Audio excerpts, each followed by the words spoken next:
Good evening, I'm Dennis Ward. Welcome to APTN National News. It's the same old, but with a bit of a twist.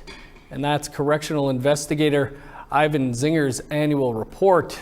Yes, Indigenous inmates are disproportionately represented, but as Fraser Needham reports, he brings up questions about the use of force in federal prisons.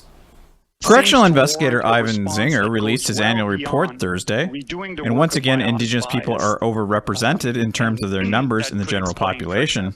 2 of the 3 penitentiaries that are over 100 years old are filled with Indigenous people. Over 60 to close to 70% of those penitentiaries are housing Indigenous people. Although Indigenous people account for only about 5% of the Canadian population, they account for 28% of the prison population, and 39% of prisoners' force was used against during this time period, the highest of any racial minority group. And yet Zinger says corrections has yet to admit a racial bias exists. In its response, I'm not convinced that the Correctional Service of Canada has either adequately acknowledged or answered compelling evidence of the unique role that race seems to play in how force is applied, how frequently it is used, and against whom. An official with the John Howard Society says the COVID-19 pandemic may partially explain the rise in violent incidents. And the whole post-COVID restraints or COVID restraints measures are causing a lot of tensions to rise in the prisons and a lot of mental well-being to decline, which can result in self-injury and it can result in more aggression. I would say that the tolerance level of the correctional service is probably at a low ebb as well. Zinger's report recommends corrections develop an action plan to address the relationship between use of force and systemic racism. But the correctional investigator has made recommendations before, and they have not been followed. A vice chief with the Congress of Aboriginal Peoples says part of the problem is the correction system itself has no incentive to change. It seems there's no accountability by Correction Services Canada and where they're at. Like, how have they addressed their recommendations with any of the reports, we'll say, in the last 5 years? Like, where are they at? In a released statement, CSC says it welcomes the correctional investigator's report and is taking concrete steps to address its recommendations. Fraser Needham, APTN National News, Ottawa. And for more from correctional investigator Ivan Zinger, you can check out Nation to Nation tonight, where he is a featured guest. That's coming up immediately following this newscast. The Freedom Convoy protests continue across the country and now include blockades at 4 Canada-U.S. border crossings. Traffic is at a standstill in Coutts, Alberta, Emerson, Manitoba, Sarnia, and Windsor in Ontario. In the House of Commons today, the Conservatives called for a meeting with the Prime Minister. Well, Justin Trudeau suggested the Conservatives are part of the problem. It's been almost 2 weeks since the beginning of this impasse. We all want the protests to end and these Canadians to feel like they've been heard and respected. But now critical infrastructure is being restricted. Why? Because of this Prime Minister's failure. I've asked the Prime Minister to meet with me and the other opposition leaders in good faith to try to find a way forward from this impasse. He didn't answer yesterday. He hasn't answered to date. I'm going to ask him again. Will he meet with us? Right Honourable Prime Minister. Mr. Speaker, the Conservative Party of Canada has spent the last 2 weeks endorsing and enabling these blockades across the country. The leader of the Conservative Party and her team have been their biggest champions, even promoting their fundraising. The consequences of these actions are having dire impacts. They're impacting trade, they're hurting jobs, they're threatening our economy, and they're obstructing our communities. I am focused on ending it. I hope the Leader of the Opposition will maintain her current position and continue to call for an end to these blockades. Well, the politicians may be pointing fingers, but there are lots of strong opinions across the country about the convoys. We invited 2 guests to share their thoughts. Melissa Mbarki is a policy analyst with the Macdonald-Laurier Institute, an Ottawa-based think tank. And Doug Cuthand is a longtime columnist at the Regina Leader-Post and Saskatoon Star Phoenix. Thanks to you both for joining us. Doug, you wrote recently that this is a protest born out of white privilege, but there are a number of Indigenous people, including Melissa here, who are supportive. How do you see Indigenous support fitting into that narrative? Well, I think we're not a monolithic group, and there's bound to be some support. I've seen lots of warrior flags, even the Haudenosaunee flag was showing there a few times. So, like I say, we're not a monolithic group, and there are people that are going to get involved, and that's their business as far as I'm concerned. Melissa, some people say that the protest at its base is white supremacy. What do you think of that, and do you feel that's a fair comment? I don't think it's a fair comment at all, because when you look at the demographic of truck drivers, it varies. We have a lot of, different groups that are part of this industry, including, my stepfather and my brother who are truckers. So I think that's a very unfair statement, and it's kind of stigmatizing why they're protesting. If all we're focused on is the color of their skin, we're not really looking at why they're there and, what they want to accomplish by being in Ottawa. Let's talk about the police response to this compared to Indigenous-led protests, and it's become fairly undeniable that police are handling the convoy in a hands-off approach compared to, Idle No More, Wet'suwet'en. What's your view on this, Doug? Well, I think that there definitely is a white supremacist trend running through this. They show the odd person of color in news, but basically it's a white man's protest, and it's they're the ones wanting this COVID mandate lifted. I don't see that in Indian country very much at all. In fact, in Saskatchewan, the premier is trying to lift the COVID mandate, and the chiefs are fighting back and saying, no, we're not going to lift it in our jurisdiction. In fact, just before this, I got off the phone, and two of my friends, one is in isolation and the other one has his mother in the hospital. So yes, this COVID is very, very a part of us, and it's premature to start talking about cutting back on the mask mandate and that sort of thing. It's still a very serious issue. Melissa, your thoughts on the police reaction so far here to this convoy as opposed to Indigenous-led protests? I think the police reaction, or any kind of reaction, it stems from what's happening in these protests.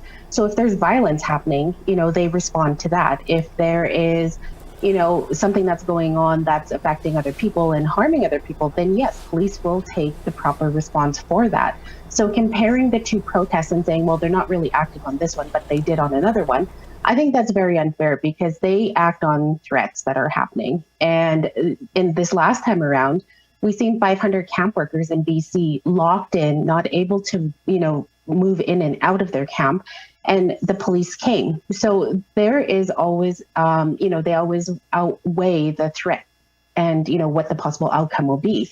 And I also disagree, with Doug on these mandates. There are some communities in Saskatchewan who are highly vaccinated, like my reserve. I think we were at 90%, but we didn't get to 100%. There's other reserves that are at 40%, and there's a high number of communities where the vaccination rate is very low. So mandates and restrictions isn't going to, it's not going to change the fact that people aren't getting vaccinated. What's going to change is, bringing in proper measures, masks, personal protective equipment, home tests. These will all help communities and the people who are unvaccinated, and that's what our focus should be at this time. Melissa, some would know that you're pretty prolific on Twitter. Your recent tweet seems to be asking protesters to change how they are behaving, though, staying off critical infrastructure. Do you think there's some anger building over time here in your observation? There's definitely anger out there. I don't think highways should be blocked off for any reason. I don't think railways should be blocked off. I don't think protesters should be showing up at hospitals and schools. There's certain infrastructure where they absolutely should not be. And, if they want to protest, they've done what, we've been asking them before. They're at Parliament Hill. So right now they're an annoyance there, but they're not blocking critical infrastructure like a border crossing. And I think we need to address that now so that future protests, they follow the same rules as previous ones. And I think saying some are getting off and some aren't, well, that's not the case, because we really haven't had the rule of law in any protests in the last 5 or so years. Doug, these protests seem to be expanding. What do you think they reveal about the anger that might be simmering below the surface? Well, I think there's the whole vaccine mandate and all that stuff. That ship has left. That's sailed. This is a right-wing protest now that wants to bring the government down, and they want to do everything they can to inflict as much damage on the country as possible. And that's the real threat here. Look at how they're blockading the bridges and the border crossings and so on. It's doing serious damage to the country, to the working class people who they purport to represent. And well, they call for freedom. They're certainly not showing any freedom whatsoever in the way they're behaving. There's money in the United States and other places. This is an alt-right wing protest that's gotten out of control, and it has to end. Doug, Melissa, we'll have to leave it there, but I appreciate you both taking some time to join us. Hope we can do it again. Thank you. Thank you. We want to hear your thoughts on the ongoing convoy protests. Here's how you can continue that conversation. You can send your emails to news@aptn.ca or leave a comment on our website. That's at aptnnews.ca. You can also find us on Facebook, Twitter, Instagram, YouTube, and TikTok. Follow APTN News to join the conversation and see our latest stories. To Quebec now, where the Court of Appeal's ruling on federal child welfare bill C-92 came down this morning. But was it a win, a loss, or neither? Here's Lindsay Richardson with a quick breakdown. The Quebec Court of Appeal's ruling on federal bill C-92 is far from cut and dry. The federal Indigenous child welfare bill came into effect on January 1st, 2020, and was challenged by Quebec for jurisdictional reasons. The full decision, rendered Thursday, is more than 200 pages long, but in the simplest terms. The upshot of the decision is that, the federal government has a role to play and can take this kind of step of setting out, national level measures, and to give tools to First Nations, Inuit, and Métis governments to put their own laws into effect, but reserves to the provinces the ability of essentially having a power or an ability to justify laws that contradict with an Indigenous law in the area of child and family services. Quebec has 30 days to appeal the ruling and have not yet issued a public reaction. Lindsay Richardson, APTN National News, Montreal. Thanks, Lindsay. We need to step aside for a quick break, but still to come, an incredible story of a missing person found after months in the wilderness. Stick around.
Welcome back.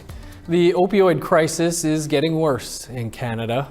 In British Columbia, the coroner's service announced 2,224 people died from an overdose last year. That's an increase of 26% from 2020. APTN's Tina House joins us from Ground Zero in Vancouver's downtown east side. We're here on Vancouver's downtown east side, which is literally ground zero for the opioid crisis here in BC. Joining me today is Trey Helton from the Overdose Prevention Society. Trey, can you tell me a little bit about the situation here on the streets, and has it improved at all? It's not improving. The supply is dangerous right now. It's tainted. It's contaminated with benzos. We're seeing a lot of benzo fentanyl right now, and it's just wreaking havoc. It's putting a huge strain on the healthcare system. It's putting a huge strain on us. We're running out of oxygen some days. Our tanks are always running low. We're effectively a daycare. People laid out along the side, and among other things, people are being assaulted, physically assaulted, sexually assaulted. They're having all their possessions robbed when they pass out on this benzo dope, and it's really horrific. Are you seeing it like 9 times out of 10 cases we're seeing benzo in the drugs down here? It's really 50-50. It's totally a gamble. You're gambling with your life. Wow. Trey, you spent a number of years down here dealing with your addiction as well. Are you okay to talk with us about that time of your life? Absolutely, yes. Okay. Yeah, I lived right there on the sidewalk in front of Insight at 139 East Hastings, flopping around like a fish for about 3 years. Using every day. It was a nightmare. It was a living nightmare. What was it like for you, and how did you get sober? I found a 12-step fellowship that works for me, but there's lots of other options for people. There's smart recovery, there's non-religious based ones, and just find what works for you. BC's chief coroner is releasing a report today talking about the worst year on record for deaths. What would you like to say about that? It's not going to stop. I see it continuing, and drastic measures have to be taken immediately. I don't like, all of our friends are dying, and we're having multiple memorials in one day. We had a day back in November where we had three memorials in one day. So we're losing a lot of good people, and it's really sad. What can be done, Trey, to wrap this interview up today? What can be done to help the situation here and right across the country? I'd like to see more safe injection sites, more safe inhalation sites, less stigma around using, easier access to detox and treatment, safe supply options for people who aren't ready to stop using. And if you are using drugs, don't use alone. Make sure that you have someone with you. The number one reason that people are dying in this crisis is due to using alone. Trey Helton, thank you so much for your time today. Back to you in studio.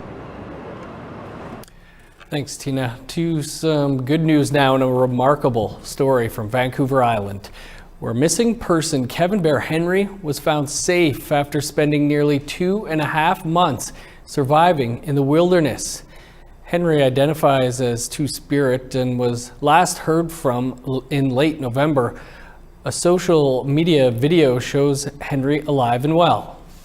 You were there the whole time? Yeah, the whole time. 3 months apparently. When I got into 37-year-old Bear Henry was thought to be missing near the Fairy Creek protests on Vancouver Island. A press release from the protesters states Henry's van got stuck on the mountains for 2.5 months. Henry survived on beans and snow, out of sight of rescue efforts. Henry was found by loggers who drove Henry to Lake Cowichan to be reunited with family and friends. We will have more on this story soon. Wow. Well, time to step aside for another quick break, but stick around. There's more to come.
Welcome back.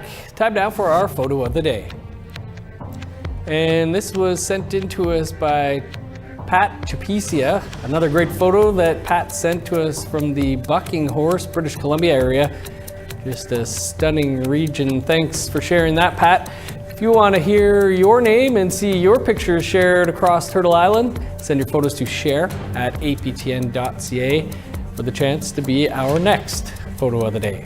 Now let's take a look at Friday's weather forecast.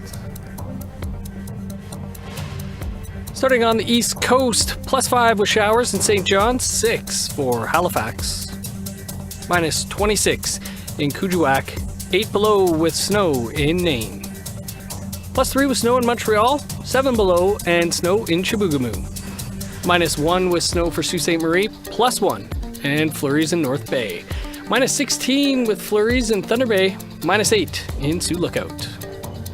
Sunny and -25 in God's Lake, 23 below for Norway House, 0 under sunny skies in Winnipeg, +3 in Brandon, -14 for Regina, cloudy and 13 below in Saskatoon, -14 with snow in Meadow Lake, 20 below and snow for La Ronge.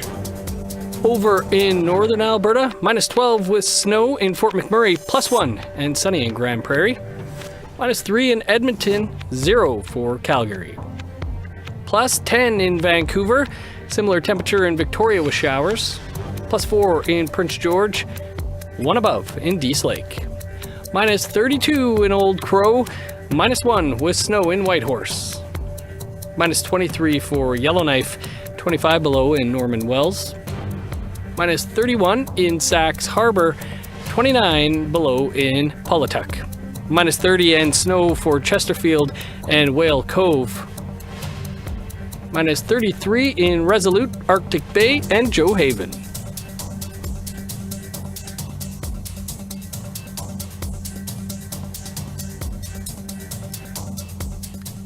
Well, last year, Southwind versus Canada went to the Supreme Court, and their decision could have ramifications for hundreds of specific claims in the future. Here's a preview of tomorrow night's APTN Investigates the Highest Values.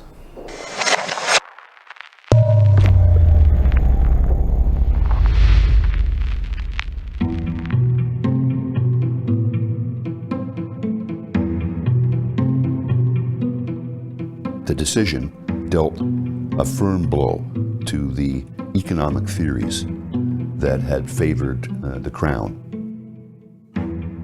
If it went to appeal and was upheld, then it becomes binding, right, for a broader range of settlements.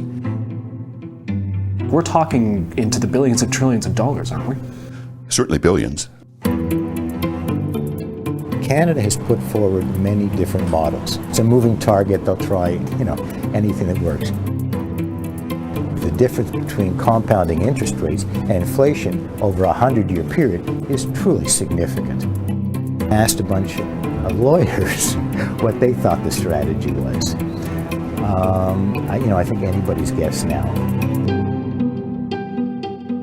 You can't even put a dollar value on that. And that's the unfortunate part, is that in a specific claim, you can't put a cultural value. Like it's priceless.